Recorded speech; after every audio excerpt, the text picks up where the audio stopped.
Hi, this is Dennis with Second Chance Tackle. Today I have a chance to work on a Spirex 2000 FB by Shimano. This is a very nice reel.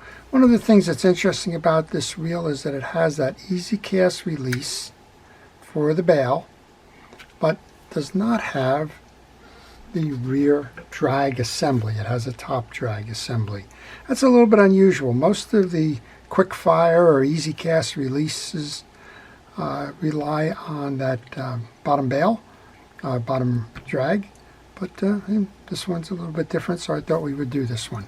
Testing it out, it turns fine. This one comes from Dean in Georgia, and well, he sent me several of these reels, most of them rear drag, and they just seem to be dirty. I would say it's probably been a little while since he had them serviced, and well, we're going to show you how to take this reel apart, show you how it's made, how to service it, how to keep it fishing for a long time to come. We start by removing the exterior pieces, and as I do that, it generally gives me the opportunity to ask you to subscribe to my channel if you like these types of videos, and if you do subscribe, please use that notification button. I work on all kinds of fishing reels. You're basically looking over my shoulder as I work on projects that have come into my shop, and there's a wide array. It's everything from ocean trolling reels and big fish gear to pond reels and everything in between, spinning, trolling, conventional, bait casters, vintage, new stuff, doesn't matter. Whatever shows up. If I don't have it in my library, I try to do a video on it. So I would ask you to subscribe, hit that notification button, and then we'll choose which videos you'd like to see. I just removed the 3 side plate screws. I checked they're all the same size. Now we can remove the side case. Sometimes easier said than done. And yeah, this is about what I'm seeing on the reels that have been sent in from Dean. They're dirty, and in this case, I don't know, it looks like they almost used licorice for a grease here. I'm not quite sure what that is, but one of the things you want to do when you're servicing a reel is, well, clean them up, and that's kind of what it's all about. You take out the old grease, clean it up, inspect the pieces and parts, and then well, re-lube and reassemble and get it out there fishing again. To remove the axle shaft, you're going to remove the screw that's into the crosswind block. And when I get a reel like this, a couple of things. I like to wear a protective glove on my hand. That keeps a lot of the old greases and that off of there. And I like to have a lot of paper towels and cotton swabs and things like that on hand, because generally speaking, there'll come a time where I'm going to have to do some mop-up. All right. Once that screw is out, hold the crosswind block and pull up and out on the axle shaft. What I like to do with the pieces and parts is put them into a parts tray as I remove them. I recommend that you have some sort of system that you're going to control your pieces and parts with. There's lots of different ones out there. I use a parts tray. You can see I have my axle shaft and tie-down screw there, my side plate screws over here, my handle assembly over there, and that just makes it convenient, as well as keeping them separated. When you remove that axle shaft, you can generally take this crosswind block out, and you can see it's been a long time since this reel's been serviced. All that grease that's on the outside of this block serves no purpose whatsoever. The only part of this block that touches anything that needs lubrication is actually on the other side. But centrifugal force, the spinning of the main gear, the storage of it, gravity, and everything else will push grease all over the reel. But the only place that this piece actually needs the grease is right in the slot here, and guess what? Most of the grease that may have been in that slot, gone. But that's the slot and the face are what gets the grease there. All right, we removed the crosswind block. Now we can pull out the main gear. We can see it's just the same here. Centrifugal force has spun all of that out. I'm going to remove the crosswind or oscillation gear. Clean that off. Inspect the teeth. If you see any dirt or debris in there, get a hard brush, pull it through. Make sure that the grooves in the teeth are clean and that there's nothing stuck in there. Once you do that, you can put that into the parts tray. And here's another one that's going to need some cleaning up. I use cotton swabs for this. And you can see it's just a bunch of old grease. That grease will attract dirt and contaminants in it, particularly if you're fishing it in a saltwater environment. The micro sands, micro salts will get into the case here. These are not sealed reels. And well, when they evaporate, the grease tends to trap it. Then it starts to become abrasive. It acts like a sandpaper. So get that out of there when you're servicing the reel. When should you service a reel? I recommend that the reels be serviced on an annual basis. Whether you have that done by somebody like me or you do it yourself. The whole idea behind this channel is to teach you how to do it yourself. And I hope that these videos are valuable to you as you work on your reels. Alright, I've just cleaned off the bearing. I'm going to test it. The bearing runs fine. We'll put that into my parts tray. There is a shim washer on the main gear. Make sure you notice that. And we're good here, other than a pretty dirty cloth towel there. Right, main gear goes in. I'm going to clean some of this up. There is a bearing in the back side of the case here. And what I'll do next, I'm going to remove the rotor so that we can get underneath and service those pieces as well. These are typically reels that feature a single stop on the anti-reverse because, well, you always want to return this handle to the casting position, which is opposite the reel arm. Now, Shimano does something nice that some other manufacturers do not do. That is, when you go to mount your piece, you'll notice that there's two grooves here. And one groove, try to clean that up a little bit first. One groove here is wider than the other, so it almost always guarantees that you're going to get that in the right spot at the right time. With these, if your bail is functioning, I just like to flood the area with penetrating oil just to remove any dirt or contaminants that may get in there. These are working fine. He had one that he sent me that had a worn cam, and there's no replacement for that cam, so kind of stuck. This one works fine. And the idea behind these is you don't have to touch the line on the spool when you go to cast. You just simply pull back on this lever that releases the line and enables you to cast at your target. All right, I'm going to let that sit there. Clean the inside of this case. We can put that over into the parts tray. This is a 12mm tool that I use to remove the top end. And here's a good place to tell you to take a picture. This is the setup for your anti-reverse. You can see that there's a wide stud and a smaller one. Take the picture here. Know that this eccentric, which drives this, goes between the goal posts here. There's two studs sticking out, and those are opposite where your anti-reverse dog is. Okay, we're going to pull that piece up and out. And I'm not sure if I do the override on this, I might be able, yeah, if I do the override on that, I don't need to remove the anti-reverse dog. There's two screws that are holding the pinion gear and bearing in place. That's the next up. And again, I like to make sure that the screws that I'm taking out are the same size. That's not always the case. So what I like to do before I do anything is just compare, make sure that they are. In this case, they are. We can now remove the pinion gear for cleaning. And notice that there are two shim washers, or appears to be two. Yeah, there's two shim washers up top on that bearing. Wipe your pinion gear down. Then I'm going to use that hard brush again to pull out the old grease. I'm inspecting the teeth as I go. I want to make sure all the valleys are clear, and I want to make sure all of the ridges are uniform. That's the case. Let's test the bearing. You just test the bearing by holding the inner race and spinning it. If you notice anything rough or it's not turning, then it's time to replace that bearing. This one's working fine.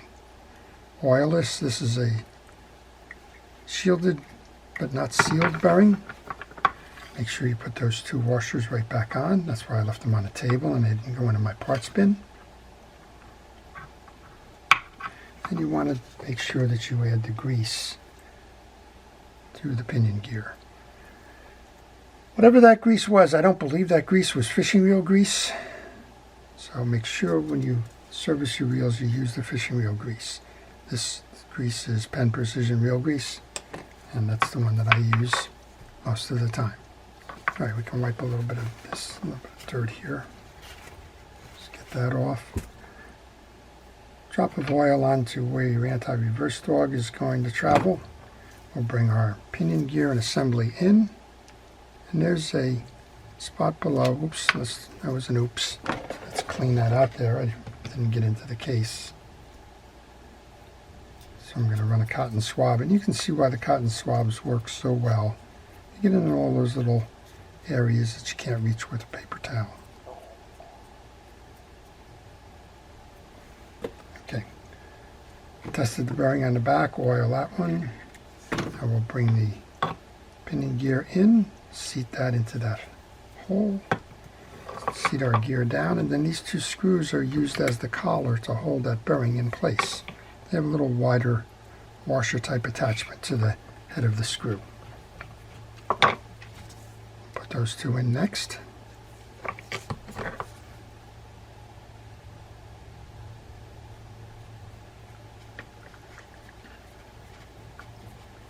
These are interesting little wheels, that's why I thought I would do this one. The little rim, there's a screw here between the goalposts. That's how it seats. You can flip your anti-reverse dog back on. Make sure that it's working nicely. And then you can bring the rotor assembly back on. Before I do that, I notice there's a little bit of dirt here that we can clean up on the shoulder. It's probably the easiest time to get that done.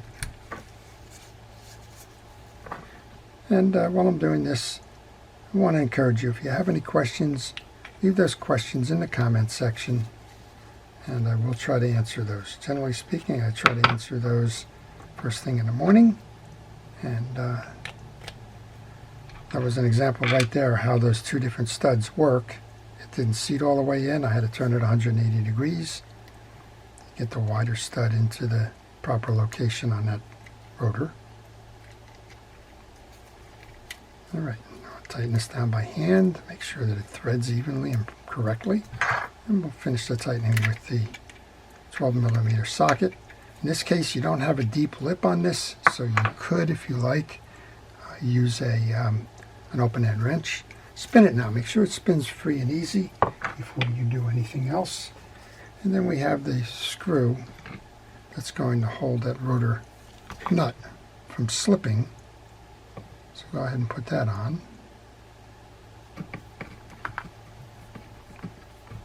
Then we can assemble the bottom end of the case. We have the oscillation gear next. We've cleaned that off. We've checked the teeth just like we did with the pinion gear. And now this one gets grease everywhere. It gets grease on the back, the teeth, the face, and in the hole there. It's a workhorse of a gear. It makes the axle go up and down, but it does a lot of other things in transferring the power of the reel crank while you're doing that. As I mentioned, on your crosswind block, only the back end gets it. Get it on the face, that's going to run against that oscillation gear. Into the channel, that's where the stud is. And that's going to hold your axle so that your axle goes up and down. Make sure you mount that with the stud of the oscillation gear inside that groove on the crosswind block. Same thing now. We're going to grease our main gear. You saw it's been a while since this one was serviced and all the grease was thrown off inside. So we want to put it back where it's going to be effective. Okay, back gear drives the oscillation gear, big gear drives the pinion gear. Pinion gear makes the rotor go around. Let's knock that off the stud. The little gear makes the oscillation gear go around, which is going to drive the axle shaft up and down. Okay, we've wiped this off, just a light coating of grease on this one. Find the flat side of your axle shaft. That's going to face you as you insert it and bring it down. And then you want to bring it into your crosswind block and align the hole in the crosswind block so that it can accept the screw that's going to hold that down. Grab a micro screwdriver here to put that screw in. And again, when you have a parts tray organization approach like I do, well, I kind of know where I'm looking for these. Okay. Tested that bearing. I think we oiled it. We'll oil it again. You can't put too much oil on the bearing. There is a shim washer on the main gear. Then the bearing goes onto there. Now we can take our side plate. Bring the side plate on. And when you put that on, make sure you have a nice tight seam all the way around.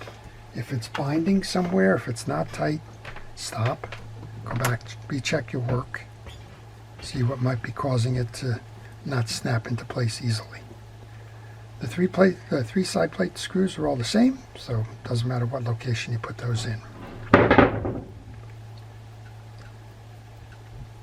Start on the one on top. I'll go to the one on the bottom here next. And then we'll finish with the one on the top over there. The only thing left then would be to check the drag washers, service those, and well, then you'll have reels that are ready to go fishing again. One more goes in here. This reel does have an override switch on it. If you want to fight the fish without the drags, you can trip that lever. These reels were popular in the 1990s, so it's been a while, and most of the reels today have eliminated that anti-reverse override switch. They've gone to the instant anti-reverse clutches, and well, they've eliminated the switch because, well, it's sometimes difficult to engineer around that clutch. So they took the easy way and said the way to engineer around it is to eliminate the override capability. All right, put the handle in. And the handle screw in from this side.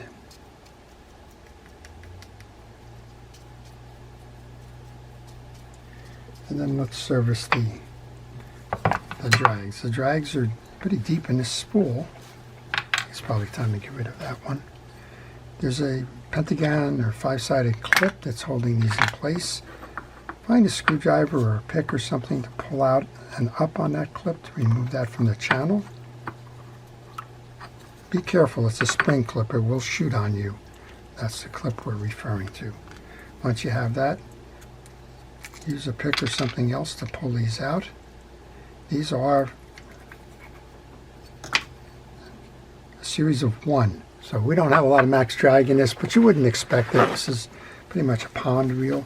We have one drag washer that's tired and dry, needs a drink. Needs to be lubricated. Clean out your internal cavity.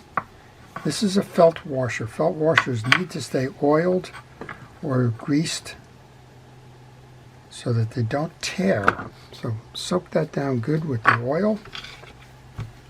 I use the oil. I don't grease them, again, for the same reason. Grease retains the dirt, and well, get dirt on there, it's going to act like a saw, just cutting through the felt. All right, find your groove below, bring your clip back into that groove, and essentially we've serviced the drags. Let's bring the spool back on. Our adjuster knob. We'll give it a test, see how we did. Let's give it a test. Everything turns free and easy on this one.